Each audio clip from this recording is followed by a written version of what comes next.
Hey y'all, Katie here with Team EvoAZ at eXp Realty. Thank you so much for listening to our show. We are super excited for this season. As you know, we are based in the Phoenix, Arizona area, but what you may not have known is that we're growing our team nationwide, and we have already started. So if you know of anybody that is looking to buy or sell throughout the country, no matter what state it's in, please contact us. We'd be happy to help. We'd be happy to offer advice. And if you know of anybody that is either getting into the real estate industry or is looking for an awesome change in their career and in their lives, we are also hiring real estate agents across the country. Thanks again and enjoy the show. Hey guys, it's Katie and Matt. and we are here once again with episode 6 of season 2 of R.E.A.L, which stands for Real Estate and Life, where we talk a little bit about real estate and life too, because we're a married couple. Really? Yeah, I don't know if people know that. I know you know that. I hope you know that. 7 years celebrating in a couple days. Days, 7 years. What? So we talk about real estate. Why? Because we're both in the real estate industry. So I'm a broker.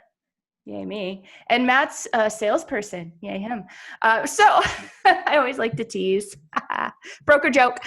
So Matt. We wouldn't know. We wouldn't know. No, you wouldn't. I know. We'll get to introducing you in a second after Katie's done talking about her accolades. And Yes. Well, the people need to know. Absolutely. So how long have you been in the real estate industry? Going on, it's like 17 years. Yeah. It's insane. It's insane. So long. It's crazy. Yeah. And so I am about 14 years. And then Mr. Alex, why don't you say hello to everybody here? Hey, what's up, everybody? And how about you? So you've been around for a little while too. Yeah, been around for 8 years now. I think 8 years in August. Yeah. Wow. It's crazy. And Alex is, I think everyone knows, one of our, he's the star agent, just loves to do amazing things and sell real estate. So yeah, Yes, sir. it's a pleasure to have you here today. Oh, pleasure's all mine. One of our favorite guests, thank you so much for your time. So today we're going to talk about something that's super important, but I don't know how much people really think about it or spend a lot of time on it. And that is inspections. So when here in Arizona, when you get a property under contract as the buyer, you're now entering into your inspection period. The typical inspection period is 10 days, but depending on negotiations, it could be longer than that or shorter than that. Yep. So it's funny because a lot of people think that you just call up a general inspector and they come over and they check out all systems of the house and then it's like, okay, see you later, bye, and you only deal with one person. But that isn't really the whole story, is it, Alex? No. No, it is most definitely not the whole story at all. The first thing you want to do is obviously you want to get a whole scope of the whole house. So you most definitely want to get a general home inspector in there. You also want to get a termite inspector in there. Those are the first two primary inspections you want to do on the property. They will kind of tell you the whole story about the house, but not, I guess you could say, the full details, the full story of everything. So when you get a buyer under contract and now it's time to schedule the inspections and it's time to discuss with the buyer what types of inspections they're wanting, are there any assessments or anything that you're doing upfront for your buyer? Like, what does that discussion look like? Yeah, absolutely. So the first assessment is the easiest one, and it's the one that you can see before you even walk into the house, and you can see it on the MLS listing. So first thing that I'll see is the year of the home was built, and that can tell a lot of the story from there. And then I will read the description of the property and see what updates and upgrades that the owner may have had, or what the listing agent lists as upgrades that they've done for the property. And then third, hopefully before we've gotten to the inspection or even seen the property, sometimes a listing agent will have something called the seller property disclosure statement. Yeah. And that will give me kind of a good scope of what the seller has done to the property, because it is actually filled out by the seller themselves. And that's something that we don't always get right away. I mean, it's due within a couple of days of being under contract. And I personally like having that for my buyers because I like sharing it with our inspector. Absolutely. So, so our inspector kind of has an idea of maybe what previous issues that homeowner had dealt with. Was there a roof leak? Was there, a plumbing problem, things like that? And then they could pay special attention to those areas. Absolutely. Yeah, and even how sometimes sellers will fill out that property disclosure statement, because it's up to the sellers to disclose and communicate that to the new buyers. So sometimes you can pick out that people are being a little vague or wording things that they're trying to disclose, but maybe being a little sneaky. So that's always a good indicator for the inspector to maybe put a little bit more focus on that system. Absolutely. I agree. Totally agree. So there's a bit of analysis, like you're actually building a strategy when you go into the inspection period. You're not just like, oh, hey, here's a few general inspectors, pick who you want, and let's see you in 10 days. Not at all. Not at all. Tell me a little bit more. Tell me why you don't just do that. I know a lot of agents do. So the big thing is let's say we've got the whole list of upgrades and what has been done, by the seller or all of those things. So let's say the year of the property, it was built in 62. That is like the first indicator right there. I got to check on the plumbing and the electrical, because it could honestly not be up to code anymore. Especially the electrical. There are outlawed, electrical panels that aren't allowed to be used anymore and are frankly a fire hazard. And then that also tells me if it was built in the 60s, 50s, 40s, or whatever, it could have galvanized piping in your sewer line. It could have Orangeburg piping in your sewer line and all those type of things. So it's a general home inspector or just that one individual is not going to be able to dig up and see your sewer line. They're not going to put a camera down there. It's you have to get a little bit deeper. And then let's say on the property disclosure statement, the owner doesn't know the age of the air conditioning unit. I mean, if that thing is pushing over 20 years, you may want to have a general contractor who's an AC guy or AC professional take a look at it and see if it's actually in good shape, because that general home inspector is not going to take the panel off the AC unit. They're not going to look that deeply into it. So these are the underlying issues that you have to, discuss with your client and say, hey, you should take a deeper dive into these things. And I think ultimately what a lot of people also expect is that the inspector is going to know in detail all these systems. And the home inspector really doesn't do that. The home inspector's job is to kind of look at all the major working systems and say, there's a few things that don't add up. You need to get a specialist to come out here and take a further look at it.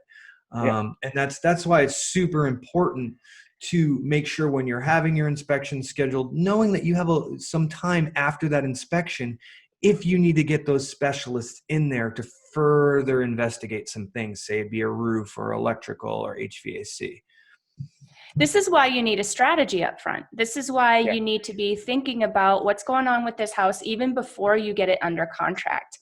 A lot of times with my buyers, and I feel like it's kind of, last episode, we talked about, the different things that you can do to help make your offer stand out so that you can get accepted, so that you don't have to move twice, that kind of thing. And, oftentimes when I'm negotiating a contract for a buyer, I'll say to the listing agent, hey, look, I've already scheduled the general home inspection. It's going to be on Thursday, and like it's Tuesday or whatever it is, you know what I mean? And so what is that showing them? Okay, this girl knows what she's doing. She's not waiting until the last minute to order a home inspection. She's notifying the inspector.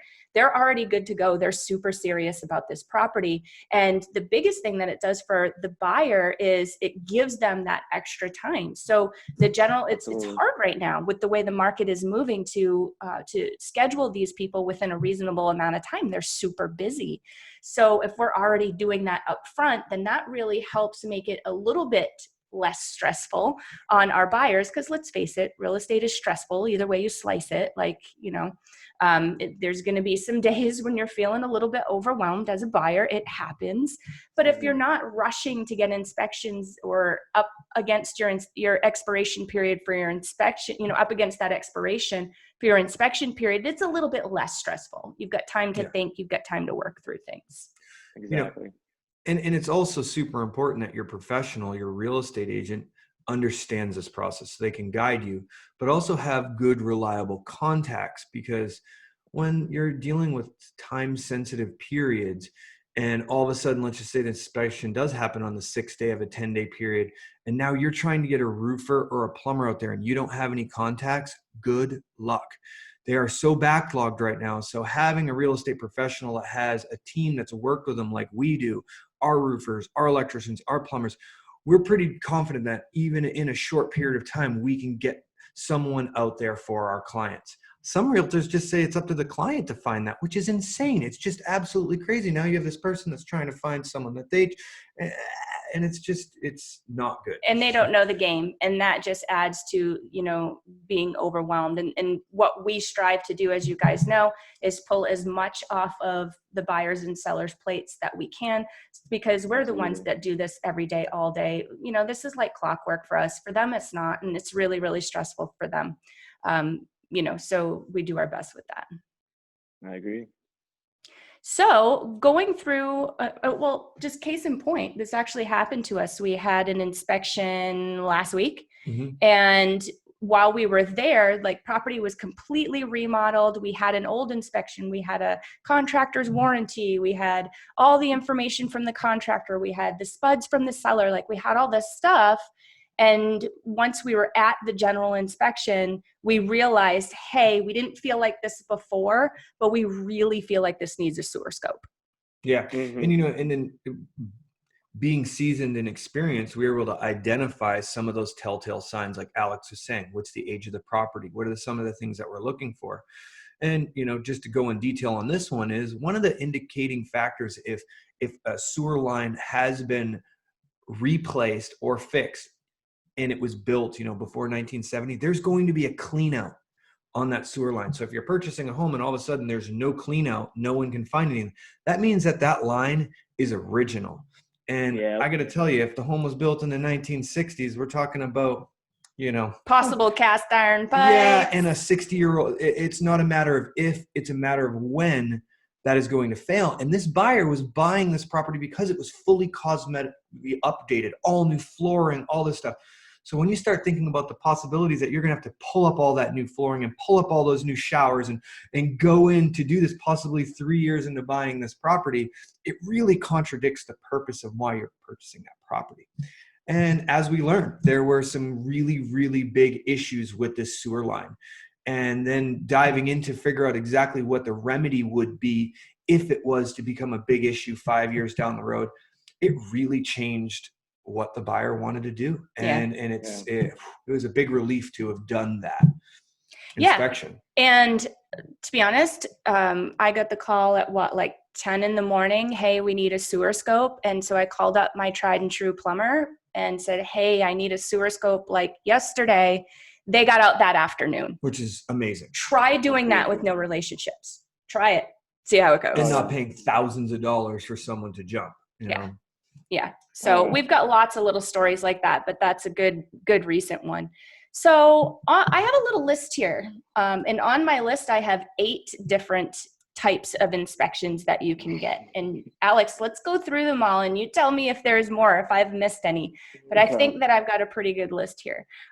So we've got the general inspector and they come in, they're usually the one that we send in first, right? So they've got the spuds, they're, we're talking with them. Hey, we might have a little concern about this and that. Please take care of that for us. Please look at that for us.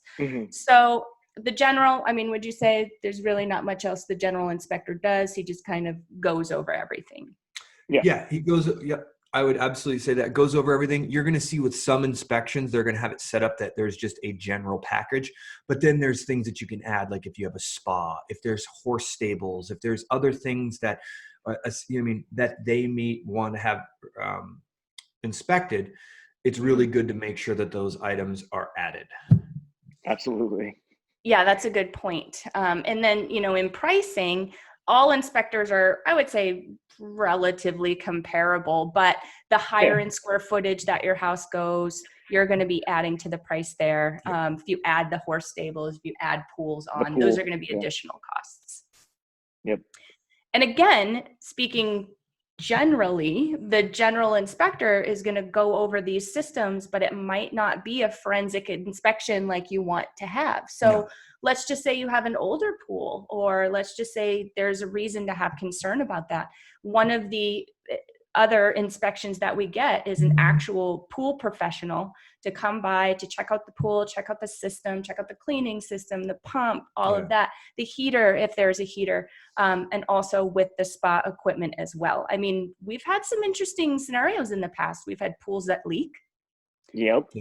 I don't know if just a regular general inspector, spending 10, 20 minutes on the pool is going to notice that kind of thing. No.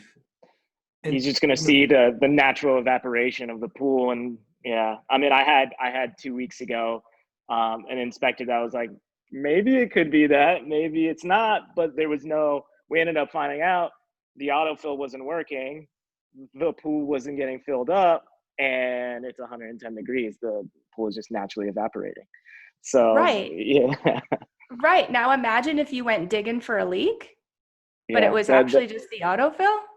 Yeah, and a pool inspection, actually a pool leak assessment is kind of pricey. So very expensive.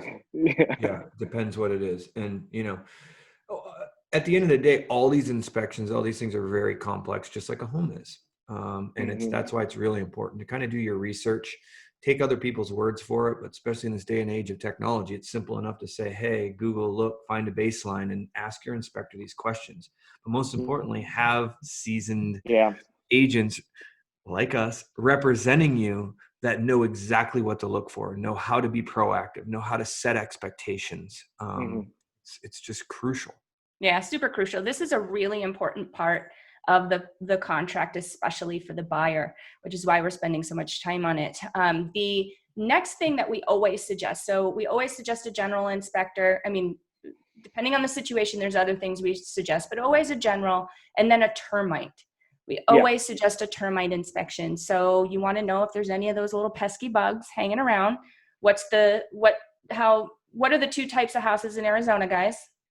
Kind of have it or are going to get it. Right. So termites are not a huge big deal. They can be treated, but you want to catch that early. You obviously don't want it to get, too out of hand or be infested for years and years. So we always get a termite inspection, but what's cool about the termite inspection is they comment on a couple of other things too. So they're looking for conducive conditions to termites, which would be, what's conducive? Water. Moisture, ground to earth, contact with wood that would touch earth at the base of the home.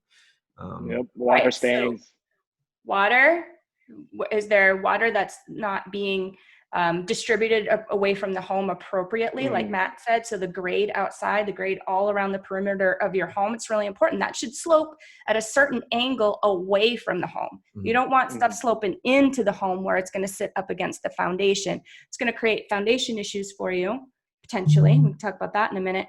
And obviously conducive conditions to attracting termites. We don't want that. And so two things. And if you have VA or FHA financing, you are required to have a termite inspection. Absolutely. And one of the things too, just termites, especially a lot of out-of-state people that are looking, you hear the word termite and it's like, oh my gosh, they have different termites. You know what I mean? And in Arizona, you know what I mean? It's all treatable. And just like Kate says, it's either your home doesn't have it or it has it or it's going to have it. So don't be scared. There are treatments for that. Absolutely. Again, you want to keep up on it. You don't want to get it, it to get too out of hand, but it's not the end of the world if you find out that you have termites. We've had them a couple of times in our houses. We're still here. Our houses are still here. All is well with the world. So we touched on this just a little bit, but let's sort of talk a little bit more about the sewer scopes. So we told you about, age of the home is really our biggest sort of factor when determining this. But what other experiences have you guys had, and what other instances where age of the home didn't really make a difference? One of the biggest indicators for sewer issues are going to be when the general inspector is conducting his inspection and notices that there's multiple slow drains. And that's going to be a really big indicator that it might not be isolated to these individual drains, but there could be a underlying issue that is central, and that would be in the sewer. So that's another thing. If all of a sudden you're like, whoa, why are both bathrooms in a sink slow? That could be a sign that you have roots growing in, or a broken line, or a number of things. So that's one of the biggest things I would say that you'd see as an indicator. Yep. Root intrusion is huge. We see that a lot, but again, it's not a total deal breaker, total end of the world. There's a lot of stuff that you can do to treat that. Yeah, I think every sewer line has root intrusion, even the best ones. So. Yeah, but the thing is if it doesn't get taken care of, like there's stuff you can flush down your toilet that like keeps that clean and keeps the roots from getting in too big, because if they get in too big, then whatever you flush down is starting to get all caught up in that, right? Yeah, and it's also good to explore, what this previous owner did as preventative maintenance. You know what I mean? If they're like, yeah, we lived here for 30 years and we've never had the sewer line rotor-rooted or pressure rinsed, then you're going to say, well, it's probably due. So, and they do recommend that you do that every 1 to 2 years, that you have your sewer lines cleaned. So that's sewer. So back to, again, the investigation at the very beginning is like super important here. So when we're investigating the seller property disclosure, when we're looking at, again, the age of the home, when we're looking at what upgrades and updates were done, what's the big thing that sits on top, that covers everything, that is like a huge big deal? And that's your roof. What's a general going to do up there, Alex? What's your experience? So the roof is a huge thing for me in Arizona, because a general home inspector what's the most common roof in Arizona? It's a tile roof. Right. And the thing about what general home inspectors do with tile roofs is they don't pull up the tiles and look at what's under the tile roof, which not a lot of people know is actually the most important part, is the underlayment of your tile roof. That's the membrane. That's what is keeping water from intruding into your attic or into your house. So you never really know exactly what the condition of your tile roof is until you actually have an actual roofing contractor out there. But that's another thing where even age of property goes into hand. So if you have a tile roof and the home was built, so a typical tile roof lasts 25 to 30 years, okay? Depending on how well it was taken care of. If you have a home that was built in 2010 and it's only 10 years old, most likely that tile roof is good. But if you have no indication that the roof has been changed and it's a 1990 home and it's a tile roof, you may want to get somebody out there who's actually going to pull up those tiles and take a look under and see the condition of that roof. And then your second most popular roofing is an asphalt shingle roof. And that an actual general home inspector can actually see the condition of it, because the indicators are granules on your asphalt shingles, and that is actually something you can visually see with your eyes. Sometimes you do have to get further inspections on those as well. That's a really big point right there. A lot of people think that the tiles are what actually prevents the weather from damaging the roof and all of that, and from the water from getting in. It's not. They're just there to look pretty. Yeah, basically. Insulation and basically there to look pretty. So many jokes. So that's the roof. So depending on a couple of things, we may call up a roofer to come and take a look and really get into that underlayment, because you're exactly right. If it's curling, if it looks like it's the end of its life, we're going to have to do something about that roof. Or these buyers are going to have, it's a couple $1,000 to replace a roof. So they're going to have a nice little bill to look at in the future. And, that may work depending on the type of property and depending on the negotiation. That may be something the buyer's willing to overlook because of, other things. But it's good to know at least whether, it gets handled now or it's going to be on the buyers for doing it later. It's good to know so that they can plan because it's a pretty big deal. Yeah, and the beautiful thing about roofers and the roofing contractors, they can actually give you an age expectancy too. So, kind of give you a prediction of how long it's going to last for you. So it's always nice to have that comfortability in the back of your head. Hey, when do I have to deal with this? Yeah, definitely. It's good for planning. When you become a homeowner, you've got to plan for these things. So it's important. Alex knows. Yeah. So the next inspector, or the next on my list, maybe not necessarily in this order, but we touched on this a little bit before too, and that is an actual AC, licensed AC guy come out and really give you the rundown and let you know what the health of your system is. We use those a lot. We have AC inspectors come out quite a bit. Yep, absolutely. And it's important, especially like Alex has always said, look at the age. If it's less than 10 years old, you're probably going to be fine, especially if the sellers have a good documentation of taking care of it annually like you're supposed to. But if you start getting over that 10-year limit and you don't have that documentation to support it, I would almost recommend getting an HVAC tech out there just to take a look at it and give his opinion. Yeah. Totally. Because we have a couple of rental properties, and one of our rentals has almost 30-year-old AC unit. Yeah, I'm knocking on wood. And we get it serviced every year and, have the AC guy do what he needs to do. And it blows perfect splits and it works great. And the AC guy is like, every time he's like, this unit's amazing. So don't let age necessarily make your decision for you. There are some other things, that you need to discover, because you get an AC unit like we have on that house, and I don't know. It may never die. It's hard to stop a moving train. Is it a train? I believe so, yeah. Oh, that's why. An old one, but yeah. Trains are good units. So an AC guy may be something that a buyer would want to get depending on the situation. A pool and a spa guy. Yeah. So we touched on this a little bit too. They're the ones that are working with these systems all day, every day. In most cases, I would say, most pool people do repairs and things like that also. And so they're familiar with all the different, is it a salt system? What kind of filter is it? Is it a sand filter? Is it a DE filter? We have one of those, which you don't see very much anymore, but we have a DE.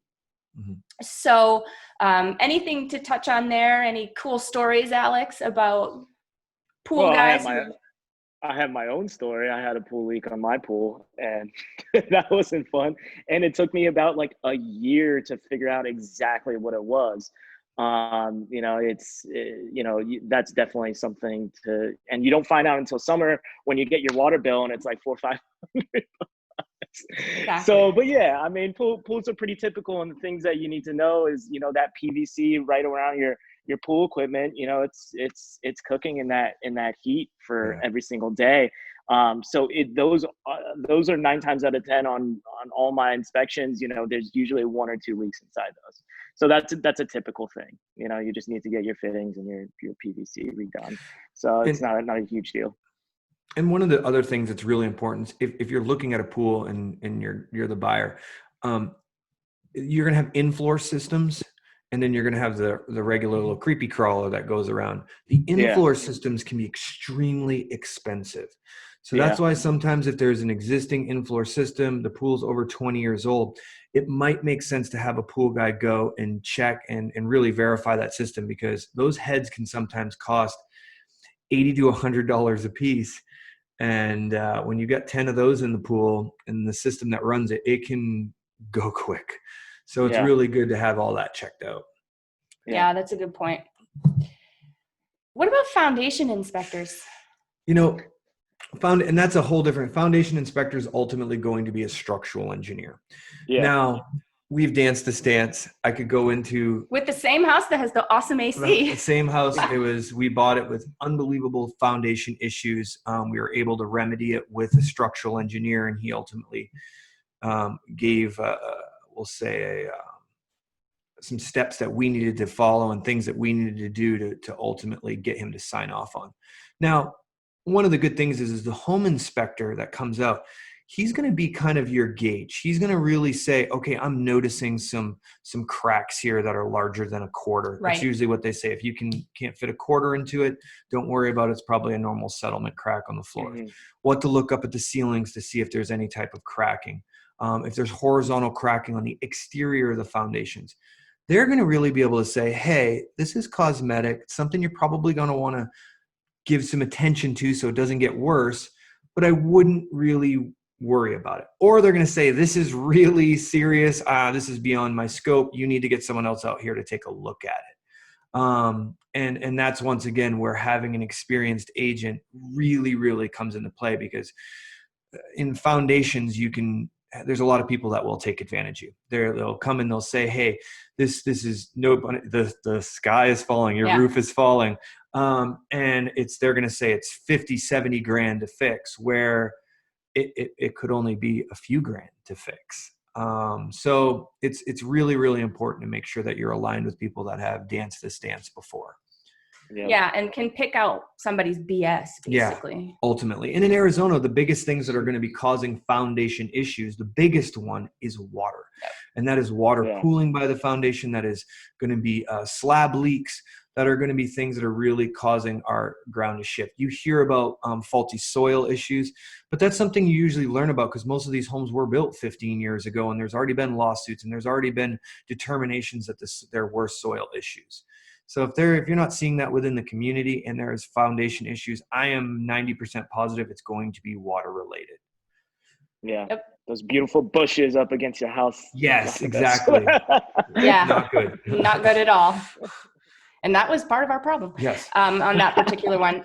So last on the list, and this is something that whenever I say it to a buyer or I'm on social media and I'm like, hey, why didn't you get this inspection? They're always like, what? We didn't know this even existed. And maybe it's only Rockstar Holly Parker with Creepy Crawly that does this, but a scorpion inspection. Yeah. Mm-hmm. Especially if you have little kids or if you're scared of them, it's good to know. It's very good to know. Now, that's not okay. So Arizona has scorpions. It just is what it is. It's a thing. You just have to be careful. Some areas are a little bit more susceptible than others. We live in Ahwatukee, about a quarter mile from the preserve, and so we have scorpions. So I had Holly do a scorpion inspection on our house because I was like crazy about it. Because we came from an area that didn't really have them. I don't think we saw one dead one at our old house, and it was outside. I don't even think it was ours. He didn't belong to us. And so I had Holly come, and I think she found 26 scorpions. 16. Was it? Yeah, I think it was 26. I think he's wrong. I think it was 26 scorpions that she found outside. And so I freaked out. But in talking with her, she really educated me on the things that we can do to still live in the area that we wanted to live in. I mean, this is our dream area. We've always wanted to be close to the preserve. So we were able to do that, but still take care of our concerns. Because at the time, Jax was like 4, I think. So he was still pretty little. Yeah. And I didn't want to deal with that. You know what I mean? It's not to say we don't ever see them, but I'm telling you, it was 26. But that first time there were 26. And now when we go out and look, because we all hunt ourselves, because again, there's a bunch of stuff you can do that's a topic for later. But we'll go out and hunt at night, and if we see 1 or 2 outside, then that's kind of normal. Well, and like she said, it's kind of like termites. There's a chance you're going to see them, scorpions here. And if it is a big worry for you to call your home comfortable, it's really good to be proactive and at least educate yourself that the sky isn't falling because there's scorpions there. There are ways to remedy the issue and proactive ways to take care of it. So if your spouse or someone is really scared of scorpions or you are, it's totally worth it to pay that small fee to have them come out, take a look and kind of say, hey, you know what? I didn't even find a dead one. you know what, sleep well. You know, there's a chance you might see one, but there's no signs that you have had any issues or have any issues. Or they could say, you know what, yeah, we found a few outside, but nothing inside. So you'll have a different varying degree of, you know, how concerned you should be. Yeah. And you know what's funny? As I'm thinking about this, we inspected our house in February of that year. And she found scorpions, and that's not even close to summer. Yeah, she found 1,326. No, it was only 26. It wasn't 1,000. I don't think I would have bought it after that. But anyway, so scorpion inspections can be very, very important, especially if you have, you know, small kids or an elderly dog that can't get stung or whatever. It's just good to know what you're dealing with and then learn the ways of overcoming it, because you really don't want to walk away from your dream house just because it has a couple of scorpions. There's things you can do for sure. Yeah. So, and then pretty much the last one that we have is going to be, you know, the mold inspection. You know what I mean? And that's going to be, it's really not typical in Arizona.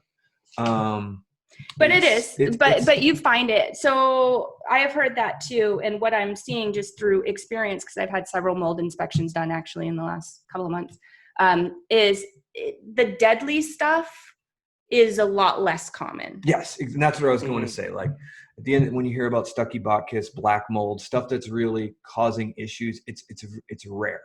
And it's one of those things too, that it's what, a couple $100 to have someone come out and actually do a mold test where they test the air and they, you know, they're going to let you know if there are issues. It can get pretty expensive. Yeah. It can. So, depending on what you do, you can hit $1,000 or so on a mold inspection. And if you do have breathing issues, or you know that you have allergies, and you know, and there's other signs of maybe roof leaks in the past and or any moisture that is what the catalyst of mold is, you might want to say, hey, this is something that we invest in. But it is one of those things like foundations where people could quickly take advantage of you. So it's good to have people that have danced that dance on your side to say, well, you know, maybe just a good, you know, bleach scrub or something like this would take care of it, or just replacing the drywall versus paying for an entire remediation.